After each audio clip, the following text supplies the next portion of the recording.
அனைவருக்கும் வணக்கம். இன்றைய யோகா பகுதியில் நம்ம பார்க்கக்கூடியது ஃபேஸ் யோகா, அதாவது முகத்துக்கான யோகா. ஒரு நாள் நம்ம உடலுக்காக நம்ம யோகா பண்ணிகிட்டு இருந்தோம். ஒவ்வொரு டிஸார்டருக்காக நம்ம ஆசனாஸ்லாம் பண்ணிகிட்டு இருந்தோம், பிராணாயாமா பண்ணிகிட்டு இருந்தோம், முத்ராஸ் பண்ணிகிட்டு இருந்தோம். இப்போ நம்ம முகத்துக்காக யோகா நம்ம பண்ண போகிறோம். அது எப்படி பண்ணலாம், என்ன அதனால என்ன பண்ணலாம், அதெல்லாம் ஒன்று ஒன்றா அப்படியே பார்த்துட்டு வரலாம். இதுலேயுமே இப்போ எப்படி நம்ம உடலுக்கு ஒவ்வொரு இந்த டிஸார்டர்ஸ் இருந்துச்சு, அதாவது பிபி, ஹார்ட்டுக்கு, கொலஸ்ட்ரால் அந்த மாதிரிலாம் இருக்கும். அதே மாதிரி நம்ம முகத்துலையுமே இப்போ பார்த்தீங்கன்னா டார்க் சர்க்கிள்ஸ், கண்ணு கீழே கருவளையம் இருக்கும், அதுக்கு ஒன்று இருக்குது. அதுக்கப்புறம் சில பேருக்கு முகம் நல்லா இப்படி ரொம்ப சப்பியாக இருப்பாங்க. வெயிட் போட்டாங்கன்னா சில பேருக்கு முகத்தில் விழும், கை ஆர்ம்ஸில் விழும், காலில் தைஸில் அந்த மாதிரிலாம் விழும். அப்போது அந்த மாதிரி முகத்தில் வரக்கூடிய அந்த சப்பினஸ் கொஞ்சம் கம்மியாகணும்னா அதுக்கு அளவுக்கு தனியாக இருக்குது. அந்த மாதிரி இன்னும் நிறைய இருந்துக்கிட்டே இருக்குது. அதாவது ஏஜிங், ஆன்டி ஏஜிங்னு சொல்லுவாங்க. இப்போ அதாவது கண்ணில் சுருக்கம் வந்துச்சு, கொஞ்சம் ஏஜ் ஆக ஆக நாங்கள் பார்த்தீங்கன்னா இந்த இடத்துலலாம் கொஞ்சம் சுருக்கம் வந்துடும். அதெல்லாம் வராமல் எப்படி தடுக்கிறது, அந்த மாதிரி ஒன்று ஒன்றுத்துக்கு தனித்தனியாக இருக்குது. இதில் நிறைய எக்ஸசைசஸும் இருக்குது. இப்போது ஃபஸ்ட்டு ஒரு ஒன்று இது மாதிரி சொல்லிடுறேன். என்னென்னா ஃபேஸ் யோகா பார்த்திங்கன்னா எல்லாமே கம்பைன் பண்ணியிருக்கு. இப்போ எப்படி நம்ம யோகா காம்பினேஷன் ஆஃப் ஆசனாஸ், அதுக்கப்புறம் பிராணாயாமா, முத்ராஸ்லாம் சொல்கிறோமோ அதே மாதிரி இதுலேயுமே அக்குப்ரெஷர் பாயிண்ட்ஸ் பண்ணுவோம். அக்குப்ரெஷர் பாயிண்ட்ஸு, மசாஜ் பண்ணுறது, ப்ரீத்திங், இது எல்லாமே சேர்ந்து தான் ஃபேஸ் யோகா. சரிங்களா? இப்போது இந்த பகுதியில் நம்ம பார்க்கக்கூடியது முகம் இந்த இடத்துல ஃபேட் ஜாஸ்தியாக இருக்கும். அதாவது சதைகள் நிறையா இருக்கும். அதை எப்படி கம்மி பண்ணுறது அப்படின்னு சொல்லிட்டு பார்க்கலாம். இதில் நிறைய எக்ஸசைசஸ் இருக்குது. இதில் ஒரு சில எக்ஸசைஸ் மட்டும் நம்ம இந்த பகுதியில் பார்க்கலாம். ஃபஸ்ட்டு நம்ம என்ன பண்ண போகிறோன்னா ஸ்குவீஸ் போஸ்ன்னு சொல்லிட்டு, கொஞ்சம் அது இங்கிலீஷில் சொல்கிற மாதிரி தான் இருக்கும். என்னென்னா ஸ்குவீஸ் போஸ்ன்னா அப்படியே முகத்தை ஃபுல்லாக சுருக்கணும். கண்கள் அது எல்லாமே, அந்த சீக்ஸ் எல்லாமே சேர்த்து அப்படி நல்லா சுருக்கிட்டு ஒரு 10 வினாடிகள் அப்படியே இருந்துட்டு அதுக்கு அப்படியே மட்டும் நம்ம ரிலாக்ஸ் பண்ணிக்கலாம். இந்த மாதிரி பண்ணலாம். ஃபஸ்ட்டு நீங்கள் எது வேணாலும் இப்படி உட்காந்துக்கோங்க. நீங்கள் அந்த மாதிரி மேட்டில் உட்காந்துட்டு கொஞ்சம் நேராக ஸ்பைன் எல்லாம் ஸ்ட்ரெயிட்டாக வச்சுட்டு இப்படி உட்காந்துக்கோங்க. கைகள் மடி மேலே வச்சுக்கலாம்.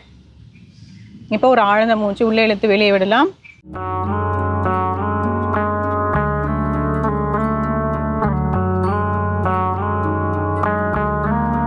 முதல் பயிற்சி ஸ்குவீஸ் போஸ். அப்படி கண்கள் நல்லா இறுக்க மூடிக்கலாம்.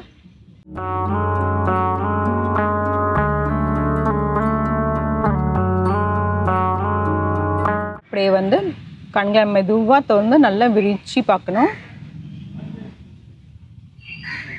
அதாவது ஒரு 10 வினாடி இருந்தால் போதும், அதுக்கு மேலே போக வேண்டாம்.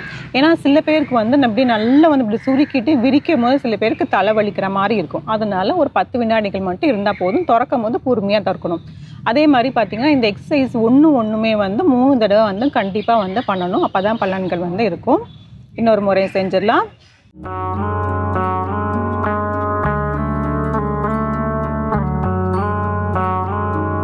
மெதுவாக கண்களை திறந்துக்கலாம். நல்ல கண்களை விரித்து பார்த்துக்கோங்க.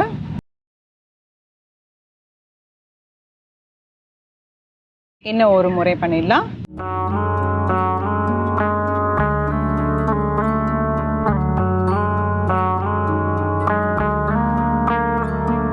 மெதுவாக கண்களை திறந்துட்டு நல்லா விரித்து பார்த்துக்கலாம். ஒரு ஆழ்ந்த மூச்சு உள்ளே இழுத்து வெளியே விடலாம்.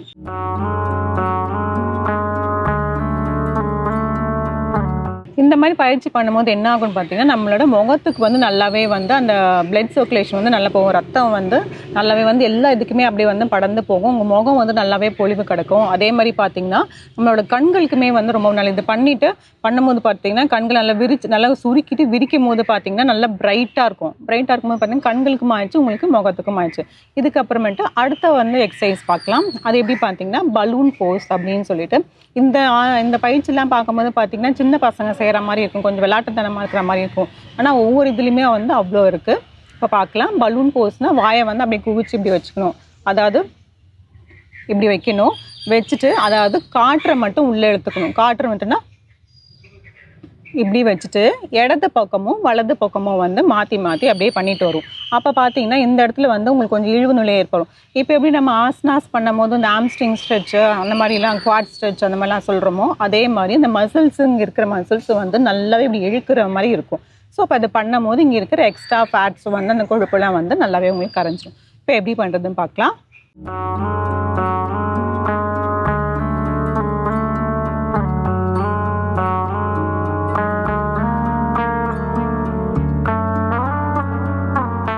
கண்களை மூடிக்கலாம். ஆழ்ந்த மூச்சு உள்ளே இழுத்து வெளியே விடலாம். சில பேர் பண்ணும்போது கொஞ்சம் நல்லாவே இங்கே ரொம்ப இழுக்கும் போது வந்து ரொம்பவே வலிக்கிற மாதிரி இருக்கும். இது பண்ணிட்ட அப்புறம் நம்ம வந்து வேறு எது சொல்கிறோம், அதை வந்து ரிலாக்ஸேஷன். இப்போ எப்படி ஆசனாசம் அதே மாதிரி பண்ணும்போது பண்ணிட்டு ரிலாக்ஸேஷனுக்காக வந்து இருப்போம். அதே மாதிரி தான் இதுவும். எல்லாமே ஆசனாசனாலும் வரனாலும் சரி, இந்த மாதிரி பயிற்சிகள் இருந்தாலுமே சரி, இதே மாதிரி இன்னொரு 2 முறை வந்து பண்ணிக்கலாம்.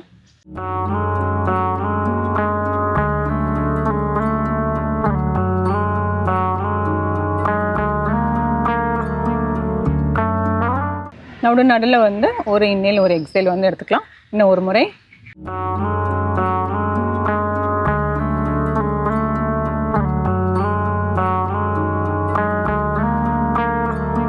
ஒரு ஆழ்ந்த மூச்சு உள்ளே இழுத்து வெளியே விடலாம்.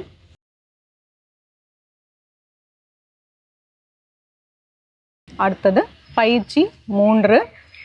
இப்போ வந்து என்ன பண்ணணும்னா, நம்ம பிராணாயாமா பண்ணுறோம்ல அதே மாதிரி தான் அது வந்து இதுக்குள்ளே கொண்டு வரும். ஒன்றும் இல்லை, இப்போ மேலே வந்து நல்லா பார்த்துட்டு நம்ம எப்பயுமே என்ன பண்ணுவோம், மூச்சு இழுக்கும் போது நம்ம தலை வந்து பின்னாடி வந்து தள்ளுவோம், மூச்சு விடும் போது வந்து தலை வந்து கீழே குனிவோம். இப்போ நம்ம என்ன பண்ணுறோன்னா, மூச்சு இழுத்துக்கிட்டே மேலே போயிட்டு விடும் போது நல்லா ஃபோர்ஸாக வந்து விடணும்.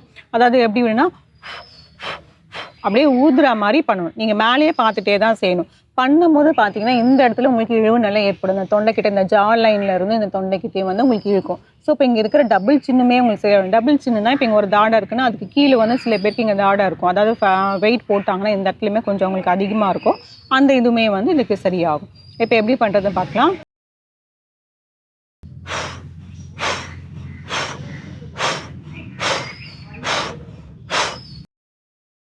தளர்த்திக்கலாம். நார்மலாக ஒரு இன்னேல் எக்ஸேல் எடுத்துக்கோங்க. நம்ம மேலே பார்த்தோமோ பண்ணியிருக்கும்போது தெரியும் இந்த இடத்துல வந்து இப்படி கொஞ்சம் இழுத்துருக்கும். 2வது முறை.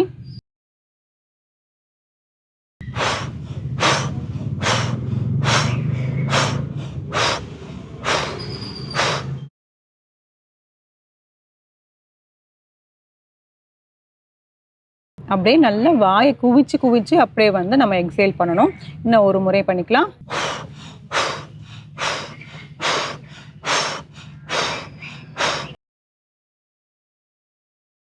தளர்த்திக்கலாம். இந்த ஃபேஸ் யோகா பண்ணுறதுக்கு டைமிங்ஸ்லாம் ஒன்றும் இல்லை. இப்போ நீங்கள் வந்து மார்னிங் ஃப்ரீயாக இருந்தால் கூட நீங்கள் பண்ணிக்கலாம், இல்லை ஈவினிங் இல்லை ஆஃப்டர்நூன் உங்களுக்கு எப்போ டைமிங் இருக்கோ அந்த மாதிரி பார்த்துக்கலாம். இதுக்கு வந்து பிஃபோர் ஃபுட் ஆஃப்டர் ஃபுட்லாம் பண்ணணும்னு வந்து அவசியம் இல்லை. உங்களுக்கு டைம் எப்போ கிடைக்குதோ அப்போ வந்து நீங்கள் பண்ணிக்கலாம். நீங்கள் டெய்லி பண்ணணும்னு அவசியம் இல்லை. அட்லீஸ்ட் ஒரு 3 days ஒன்ஸ் இல்லைனா வந்து வீக்லி ட்வைஸ் அந்த மாதிரி வந்து நீங்கள் பண்ணிக்கலாம். இந்த பயிற்சியெல்லாம் வந்து முயற்சி பண்ணி பாருங்கள். மீண்டும் அடுத்த பகுதியில் சந்திக்கலாம். நன்றி, வணக்கம்.